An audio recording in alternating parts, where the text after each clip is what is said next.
I stood in the front yard. The pale snow had been scraped and dragged, like someone had pulled something heavy across it overnight. The drag line was straight, deep, leading right to the back door. And Brian hadn't been home last night. I didn't jump. I just let my eyes move over the snow. The cold rising from the ground was slow and steady, like it wanted to remind me that what I was seeing wasn't an accident. This wasn't from an animal. Not the wind. Not me. And if it wasn't me, then who entered my house while I was asleep? I bent down and touched the packed snow. It was fresh. Very fresh. Like whoever did this had been here only a few hours ago. I stood back up and looked at the dragline again. It told a story better than any explanation could. And then I folded the thought away. To understand why I wasn't surprised, we need to go back a week, when I still believed winter was just winter, and snow was just snow. Back then, my life was pretty calm. I'm Mira Dalton, a book editor who works from home. My job forces me to notice details most people ignore. Maybe that habit is what made me pick up on things I probably should have let go. My husband, Brian Hale, works in IT. He often travels without warning. He's the quiet type, doesn't talk much, doesn't explain much, rarely tells me exactly where he's going. I used to think it was just the nature of his job. Tech people tend to keep things to themselves. That's how I comforted myself. A week earlier, Brian had to travel again.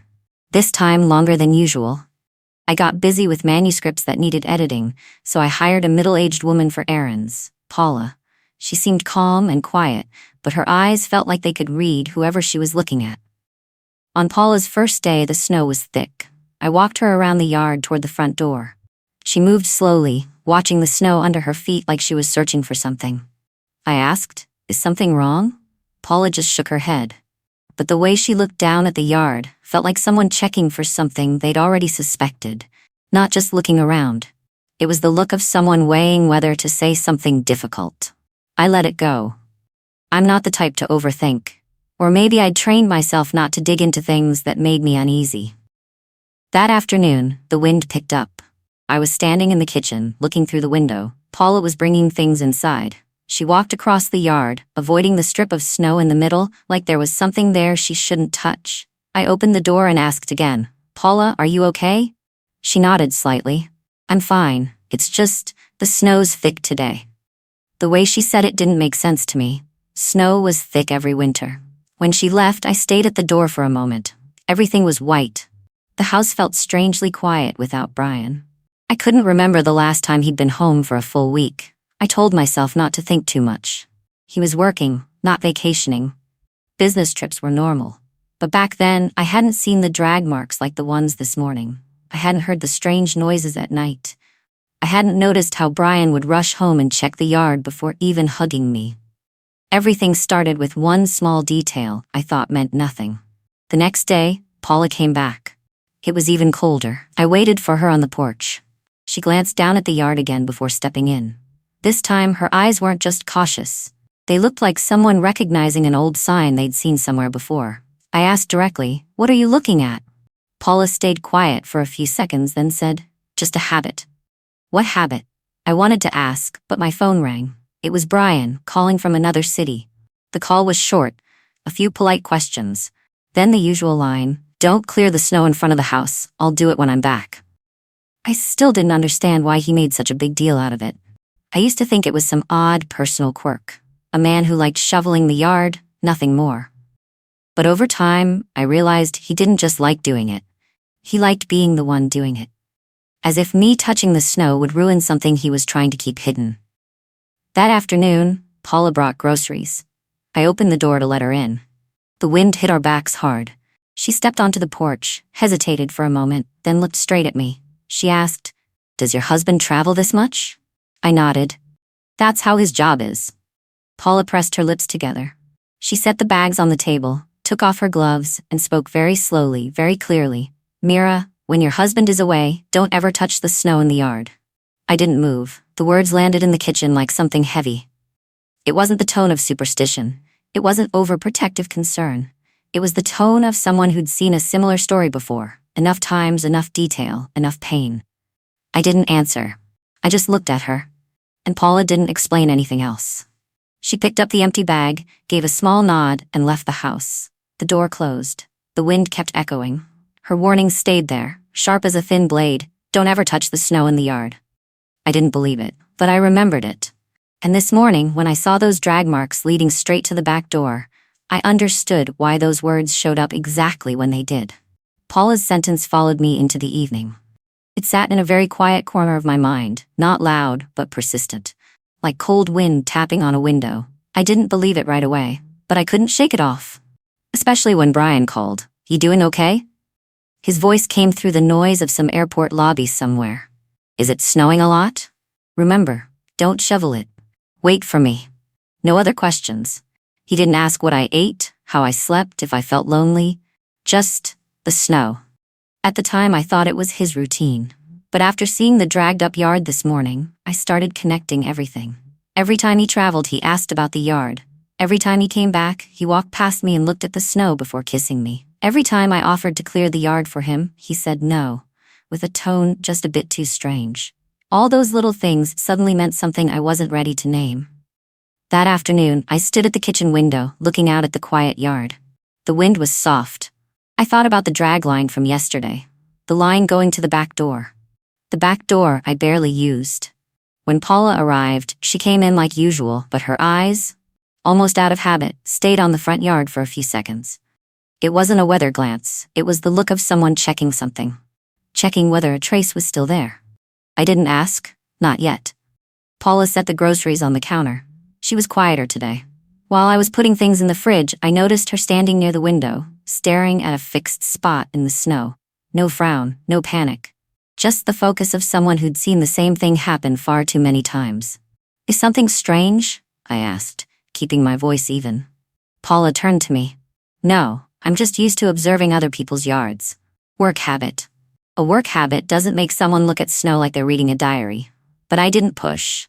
I wanted to see what would rise to the surface on its own without me digging for it. 2 days later, Brian came home early. No warning. I heard his car stop in the yard. He didn't come inside right away. I peeked through the curtain. He was standing on the porch, bending down to study the snow like he was looking for some kind of sign. I opened the door. He looked up and smiled quicker than usual, but I'd already seen what he did first. He checked the snow before he checked on me. He stepped in and hugged me, but something in his arms felt loose. Not tired loose, distracted loose. Like his mind was still outside. "You're back early?" I asked. "Finished work sooner than expected." Then he walked straight to the back door without taking off his coat or putting down his bag. He opened it, looked at the steps, then turned to me. "You really didn't touch the snow, right?" "No." He nodded, as if that was the only answer that mattered. That night, he slept deeply, and I lay beside him, staring at the line of the blanket, thinking about all the other times he'd come home just like this, always checking the yard before speaking to me. A habit that wasn't normal, but I used to brush it off as some kind of attention to detail. Now I realized, some habits only feel harmless when you don't know what they mean. The next morning, Brian left again. "Just one day," he said. "Then I'll be home for good." I didn't ask where he was going. I wanted to see what the house would reveal when he wasn't here. By noon, the snow started falling thick. I stepped onto the porch for a moment. The new snow was smooth like powder, untouched, no footprints. But when I went back inside to grab a coat, I heard a faint sound. I turned and looked through the glass. A strange footprint sat at the edge of the yard. Not mine, not Brian's. It was larger, deeper, the kind a heavy-set man would make. And more important, the footprint pointed toward the house, not away from it. Someone had come here, and they didn't knock. I stepped out a little farther. But the wind was too strong, and the new snow began to cover the rest of the prints. I only caught a faint curve, like someone had turned their body to look around before moving on. Paula arrived while I was still on the porch. She saw the footprint before it vanished completely. Her expression shifted, just for a moment, but I caught it. "Snow's really coming down," Paula said, her voice steady. "Yeah." I kept my eyes on the yard, but she knew I'd seen the footprint. She looked at me again, a bit longer than usual, as if to say, "You're not imagining this," but she didn't say it out loud. That night, while I was putting together a simple dinner, I turned on Brian's old phone to look for some documents he'd sent before. A message popped up the moment the screen lit. "Tomorrow night, same time." No name, no chat history, just that line. I stared at it for a few seconds, then turned the screen off. I didn't turn it back on. I didn't jump to conclusions. But the feeling that something was off was getting stronger, and I wasn't naive enough to pretend otherwise. The later it got, the quieter the house became. The warm kitchen light stretched across the snow outside, casting a long, cold shadow. And for the first time I asked myself, what had Paula seen before that made her say that? I sat alone in the living room. I heard the wall clock, heard the wind, heard the very specific emptiness of a house missing a truth. And then it came, a soft dragging sound, very soft, but heavy enough to cut through the walls and make me sit up straight. I turned off the light, stayed still. This time it wasn't the wind, it wasn't a neighbor's TV. The sound had rhythm, weight, intention. It kept going, slow and steady, like someone pulling a long object through the snow. The drag line from that morning came back to me so clearly I could picture its depth. I didn't go outside, I didn't open the curtains. I just stood there and listened, keeping my breath steady, keeping my heart calm. The dragging stopped right under the back door. A long silence, then very soft footsteps, 1, 2, then gone. I stayed frozen for a few more minutes. When the silence held and nothing else moved, I went back to my room, turned on the small bedside lamp, and sat down. I didn't sleep. And as soon as dawn broke, I walked to the back door. The yard was spotless. Not a single footprint, not a single drag line, not a single disturbed patch. As if the night never happened. And by the next morning the snow was smoothed over again, like no one had ever touched it. I didn't need another night to think. The morning after that silent encounter, I looked at the yard, flat as glass, and knew I had to do the one thing Brian had spent months trying to stop me from doing. He texted a short message. I'm staying longer. Home tomorrow night. No explanation, no questions about how last night went. He just slipped out of the frame, like being away from me was the most natural thing in the world. Good. I needed him gone. I grabbed a shovel and stepped into the yard. I wasn't looking for courage, I was looking for the truth. Each shovel cut down clean and deep. I cleared from the porch outward toward the main path, carving a long strip through the area Brian always kept undisturbed. When the first thin layer came off, the ground looked normal. But when I went deeper, I hit something that didn't belong to the dirt. A tire track. I knelt to look closer. It wasn't from a big vehicle. The tread was small, narrow, smooth, something compact, light, the kind of car used in the city. The imprint was deep, meaning it hadn't just passed through once. I pushed more snow aside. Parallel tracks appeared, layered over each other, marking dozens of visits, not a single night. I followed the direction they pointed. All of them led to the same place, a hidden corner, right by the back door. I kept clearing the snow. Each shovel stroke uncovered another part of the story. Brian thought the snow was thick enough to hide. Right where the tire tracks ended, the surface dipped into a long shape. Not a footprint. Not something dropped. It was the mark of something heavy being set down, then dragged. I knelt and cleared more. The drag line appeared, clearer than the first time I saw it. Deep, even, unbroken, meaning whatever it was had been dragged the exact same way every time. I looked at the line running straight toward the back steps. No curve, no hesitation, as if the person doing this knew the route by heart. I touched the back door handle. There was a thin scratch on the metal, tiny but sharp. Not from me. Not from Brian. It was the mark of a different key. Someone who wasn't used to this lock. Someone using another key altogether. I opened my palm, watching the snow melt. A tight silence stretched between me and the door. I bent down again to clear the snow near the steps. And there, where the wind swept the least, a thin thread was caught in the wooden crack. I pulled it out. It was soft. Very fine. The kind of fabric from women's clothing, but not mine. I didn't need to know which part of a garment it came from. I only needed to know it wasn't mine. I stood up. Everything I'd uncovered, the tire marks, the drag line, the scratch from a foreign key, the piece of fabric, told the same story. A woman had been here. At night. More than once. With a key. With luggage. With her own familiar route. And Brian knew exactly how to erase every trace before I could see any of it.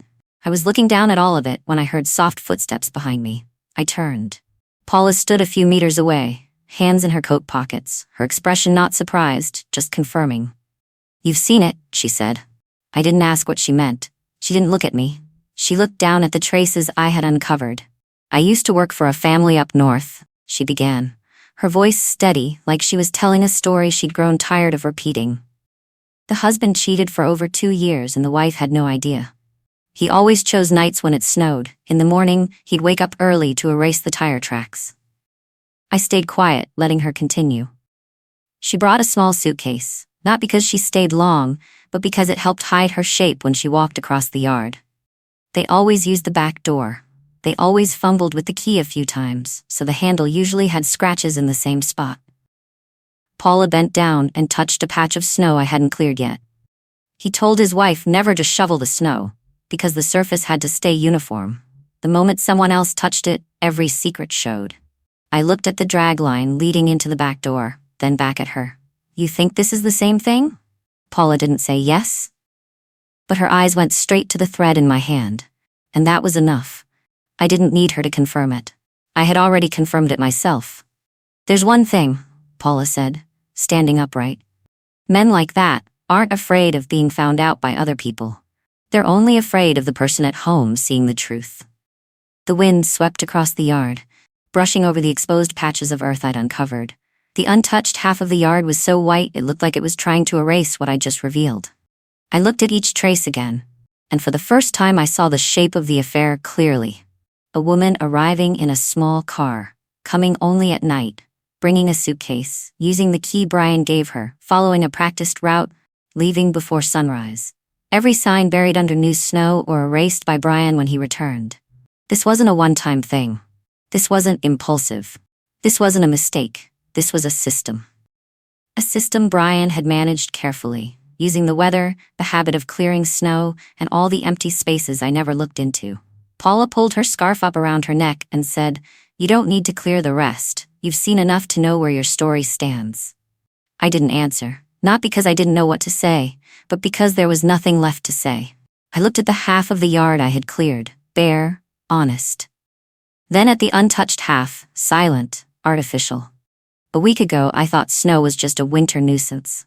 Now I knew it was the curtain Brian used to hide a story he believed I'd never uncover. I picked up the last thread in my hand, slipped it into my pocket, and said in my mind, not for Paula, not for Brian. The thing I thought was just winter trouble turned out to be the evidence of a season of betrayal. Brian came home earlier than expected. I heard his car from the end of the street, the tires grinding over the wet snow. I stepped to the living room window and looked down at the yard. The half I'd cleared showed dark earth. The other half was a thick white sheet. The contrast was so sharp it didn't need sunlight to stand out. The car stopped. Brian got out, and as if his body already knew what I'd done, he didn't look at the house. He looked at the ground. The moment he saw the cleared section, his face changed, not surprise. Panic. Panic sharp enough that his eyes instantly scanned toward the back door, where the snow could no longer hide anything. He strode up to the porch. "Who shoveled the snow?" he asked. No greeting, no eye contact. "I did," I said, steady. "How much did you clear? Which part? Did you touch the back area? Did you—" His voice came fast, like someone checking a crime scene instead of his own home. I didn't answer right away. I let him talk, let him spin inside the fear he was trying to hide. I looked at him and asked the one question he wasn't prepared for. "Why are you so afraid of your own yard?" He froze, his whole body caught mid-breath. "Mira, I'm not afraid," he said, but his voice slipped. "Snow is slick. It's dangerous. If you don't shovel it the right way." "You care more about snow traction than your wife?" Brian pressed his lips together. His hands clenched, trying to hide a tremor I'd never seen before. I stepped onto the porch. "You're not worried I'll fall. You're worried about what shows when I shovel." Brian swallowed, his throat tightening like he was forcing a denial out. "You're misunderstanding. It's just that someone might have walked by, or maybe an animal." "Animals use keys?" I asked, pointing at the back door handle. He looked at the handle. I saw it, the quick blink, the reflex of someone realizing the scratch marks had already been noticed. "That must be old," I used. "You've never opened the back door with a key," I said, my voice as cold as the ground under the cleared snow. "We always lock it from the inside." Brian inhaled sharply. I knew he was about to build another explanation. I didn't give him the chance. I stepped down into the yard. He followed, slow, his eyes flicking over every exposed mark I'd uncovered. When we reached the layered tire tracks, he stopped. He didn't need to ask. He knew exactly what they were. And more importantly, he knew they couldn't be mine. "Delivery trucks sometimes. Delivery trucks don't drive all the way to the back door," I said, "and they don't turn around in the exact same spot every time." His face tightened, cornered in a way he hadn't prepared for. I reached into my coat pocket and pulled out the thin fabric thread from the step. Brian looked at it. His whole body tightened like a violin string pulled too far. "That isn't mine," I said, no emphasis needed. He took half a step back, not because he was afraid of me, because he was afraid of what he already knew. "Listen to me. I can explain." "Explain?" I repeated softly. "Which reason are you planning to use? A stranger coming into our house at night, or the snow magically making suitcase tracks?" Brian opened his mouth, but nothing came out. Only heavy breaths. I walked to the back door and opened it. Cold air rushed in. I pointed at the dragline, clear, deep, impossible to deny. "You know what this is," I said. "It goes straight to the door, night after night. The pull pattern never changes. Only one person knows how to enter the house this way." He stared at the drag mark like he was looking at evidence he'd left with his own hands. Then I said the final thing. No raised voice, no anger, just the truth laid between us. "You can't erase the traces once I've seen them." Brian didn't move. So still I could hear the wind tapping the metal door. So still I knew he had no excuses left. There was no yelling, no accusations thrown back and forth, no insults. Only two people stood in a yard where one half was truth and the other half was pretend. Brian lowered his head, not out of regret, but because for the first time he had nowhere left to hide. And I stood there with a coldness in my chest that didn't change. Not sharper, not duller. The truth was out, and it lay on the cleared snow, as clear as if it had never been covered. The house was so quiet I could hear the coat hangers brushing against each other when I pulled mine from the closet. No chaos, no rushing. I packed my things piece by piece, like it was just a regular bit of tidying up. The suitcase lay open on the bed. I folded my clothes neatly. I didn't take everything, but I didn't linger over anything either. I only packed what was mine. Not the things Brian picked out, not the items he once said look good on you. I touched each one with a very simple certainty. I didn't owe anyone an explanation for leaving. Brian stood in the bedroom doorway. He didn't have the courage to step in. He just stood there, leaning slightly against the frame, like if he stopped leaning, he'd fall. "Mira, what are you doing?" His voice shook, not from pain, but from fear. "Packing," I said, without turning around. "You don't have to go. We can talk. It's not what you think. I just wanted to protect you from whatever was out in the yard. You understand that, right?" I set a pair of gloves into the suitcase. The zipper made a small sound. "No, Brian," I said, "I don't understand." He took one step into the room, then stopped. "I messed up, I know. But it's not what it looks like. You're overreacting." I turned and looked at him. One look, just long enough to make him stop talking. "Don't use that word with me," I said. "You know better than anyone, I'm not the type who overreacts." He swallowed hard, trying to find some foothold in a conversation he no longer controlled. I didn't think you'd find out, not because I think you're clueless, but because winter makes it easier to hide things. That's all." Winter. That was all. The thought behind his words was as bare as the words themselves. If the snow was thick enough, the truth deep enough, I would never see anything. "I understand," I said, steady. "Finally, I do." He jumped in quickly, like he was afraid my calm was the end of everything. "Mira, I'm sorry. I really am. I don't want to lose you. No one matters to me the way you do." I closed the suitcase. The click of the zipper cut straight through whatever excuse he was about to add. "From the beginning," I said, "you weren't afraid of losing me. You were afraid of losing the secret." His face shifted again, not with shame, with being seen. "Why would you think that? Brian." I said his name once, soft as a breath. "I've lived with you long enough to know the difference between regret and fear. You're not sorry for what you did, you're scared the truth isn't under the snow anymore." He opened his mouth, then closed it. Everything he'd lined up to say collapsed at once. I pulled the suitcase to the floor, my hand steady. I walked past him, he touched my arm lightly. "Mira? Are you really leaving?" I stopped, just for half a second. Then I looked at him, not angry, not hurt, just honest in a way he couldn't deflect. "You lost me the moment you believed snow could hide the truth." Brian pulled his hand back like he'd touched something hot. The whole room felt heavy, as if my words had taken up every inch of air. I walked to the front door. It was cold but not biting. The snow-covered path stretched out, white and quiet like a blank page. I set my suitcase on the step to put on my shoes. I didn't look back. I didn't need to. The door behind me was still open. I heard Brian shift his weight, but he didn't follow. He didn't dare. Maybe for the first time, he understood this. Power doesn't belong to the one who hides the secret, only to the one clear-eyed enough to walk away. I pulled the suitcase down the step, steady. The snow under my feet made a clean, sharp sound. With every step away from that house, the weight in my chest eased. Not because I escaped Brian, but because I escaped the version of myself who doubted her own instincts every time he stared at the yard. I kept walking, never once turning back. There was no need to look at something that lost its value the moment the truth surfaced. And somewhere along that snow-covered road, I understood something cold and unmistakably clear.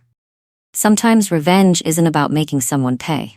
It's about walking away without asking permission. Sometimes the final lesson isn't how to keep a relationship, but how to leave it calmly. The truth may hurt, but it always opens a door that lies can never reach. That's the end of the story. Thanks for listening. Do you think Mira was right to leave, or would you have chosen differently in her place? I'd love to read your thoughts in the comments below. And don't forget to support us with a subscribe and a like.